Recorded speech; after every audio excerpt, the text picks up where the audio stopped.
One of the most popular bird feeders are the hopper feeders.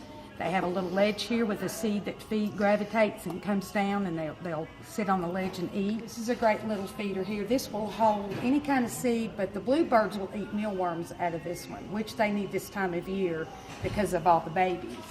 Like your large birds, your mourning doves, your blue jays, cardinals, all of those larger birds like the pan feeders, as they call them.